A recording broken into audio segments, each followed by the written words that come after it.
O sonho universitário e o descaso público, um desabafo. De quem ainda acredita na educação. Caramba, galera. Minha filha ela acabou de garantir uma vaga na Universidade Federal de Sergipe, UFS. Depois de anos de dedicação, esforço constante, estudos intensivos e, acima de tudo, uma fé inabalável. Mas não foi fácil chegar até aqui. Foi preciso investir em cursos extras, aulas particulares, educação privada. Porque, vamos ser sinceros, a educação pública no Brasil, especialmente nos últimos tempos, está sendo deixada de lado de forma vergonhosa. A Constituição Federal é clara, pessoal. No seu artigo 205, a educação é um direito de todos e um dever do Estado. No entanto, o que vemos são escolas públicas em estado precário, professores desvalorizados e mal remunerados, falta de materiais didáticos, transporte escolar precário e refeições insuficientes ou até mesmo inexistentes. O que era para ser uma exceção virou a regra. Enquanto isso, famílias como a minha, de trabalhadores, são obrigadas a arcar com despesas que deveriam ser cobertas pelo governo. Eu, como pai, tive que trabalhar como motorista de transporte escolar para pagar os estudos da minha filha. E mesmo assim, mesmo com todo o esforço, ela não conseguiu a tão sonhada vaga em medicina. Ficou em 8º lugar na lista de espera. As vagas foram preenchidas por cotistas, o que é justo, previsto em lei e necessário para corrigir desigualdades históricas. Diante disso, minha filha optou pela segunda opção, enfermagem. Ela foi chamada agora em junho, mas o que encontrou na UFES foi desolador. Risco de interrupção das aulas, por falta de repasses do governo federal. Os alunos estão em pânico. Existe um risco real de cortes de energia, suspensão de serviços, atrasos nos pagamentos aos fornecedores. A universidade, que deveria ser um local de esperança, está à beira do colapso. E o que mais revolta é o contraste. Enquanto isso acontece, o dinheiro público continua sendo gasto de forma irresponsável. Mordomias para políticos, carros oficiais, viagens inúteis, auxílios indecentes, verbas bilionárias para campanhas políticas. Um Supremo Tribunal que gasta mais que a coroa britânica, num país onde crianças ainda estudam em escolas sem estrutura. É esse o Brasil que estamos aceitando? O que será do futuro da juventude pobre, negra, das periferias? Se até os filhos de trabalhadores, que batalham tanto, mal conseguem um lugar digno nas universidades públicas? Não estou falando com raiva, mas com indignação. E é a indignação que impulsiona as mudanças. Não queremos esmolas. Queremos respeito à Constituição.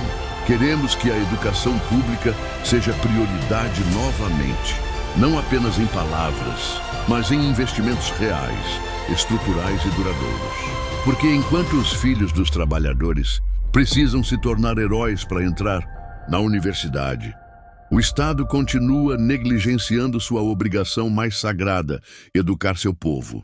1/3 dos adultos do país não tem o básico de leitura e escrita. Nesse quadro, minha gente, tá aí nos jornais, desenhadinho, bonitinho, você vai ver que 12% dos que cursam a universidade são analfabetos funcionais.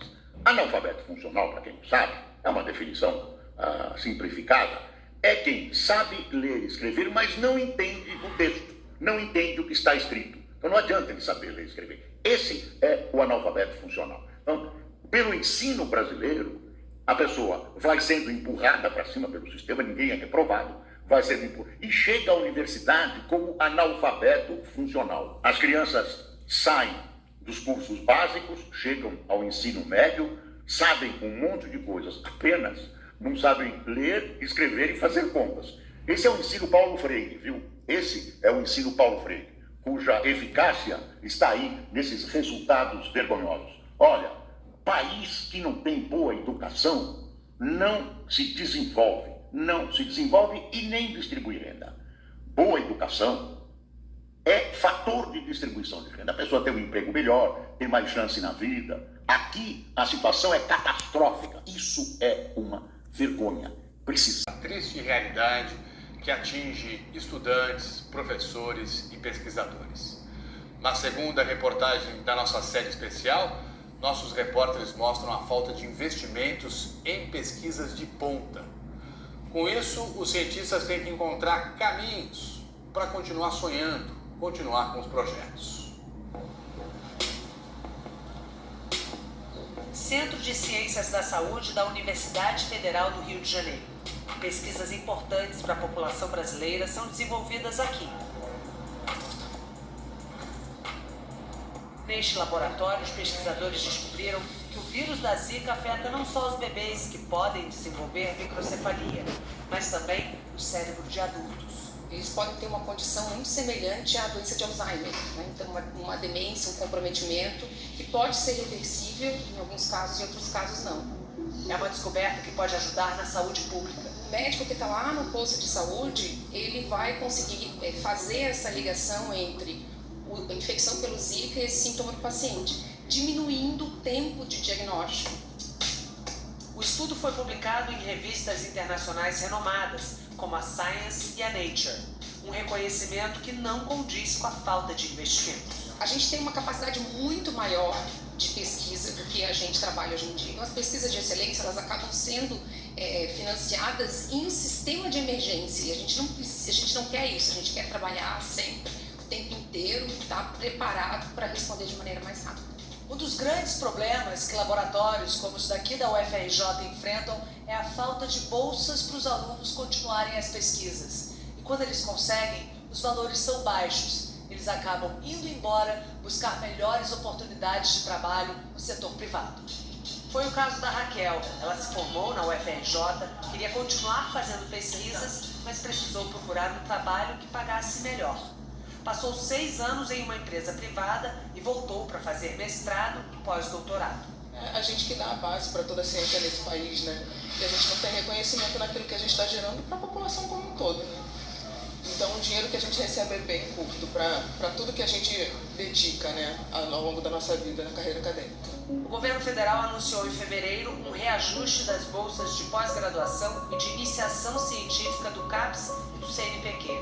Elas estavam congeladas há 10 anos. A bolsa de mestrado subiu de R$ 1.500 para R$ 2.100, as de doutorado para R$ 3.100 e as de pós-doutorado para R$ 5.200.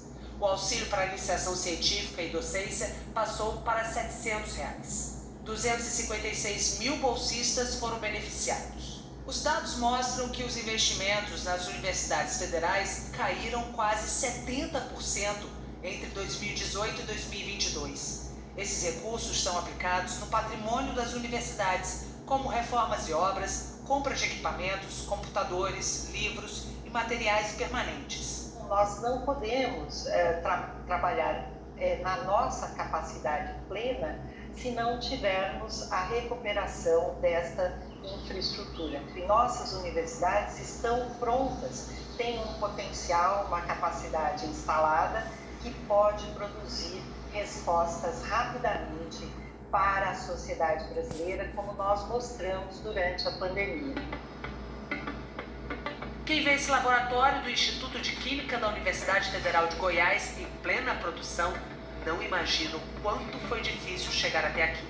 Durante a pandemia da Covid, os pesquisadores conseguiram desenvolver testes rápidos, até então escassos no mercado. E a gente iniciou com o que a gente tinha, só que o que a gente tinha era muito pouco. A gente tinha um frasco de enzima que estava pela metade, umas 2 caixas de lume, e aí a gente, mesmo com essa precariedade, a gente começou para ver que a coisa ia dar certo, a gente viu que daria, que a gente conseguiria fazer, mas não tinha recursos financeiros, então a pesquisa teria parado no seu primeiro mês. Menos de um mês de trabalho ela pararia. Mas não parou, porque recebeu investimentos do Ministério Público do Trabalho de Goiás. A gente conseguiu comprar os reagentes, a gente conseguiu comprar os EPIs, e com isso tudo a gente ofertou gratuitamente os testes para a população. Não nos faltam pesquisadores competentes, mas como a competência sem o recurso financeiro não vira nada, né?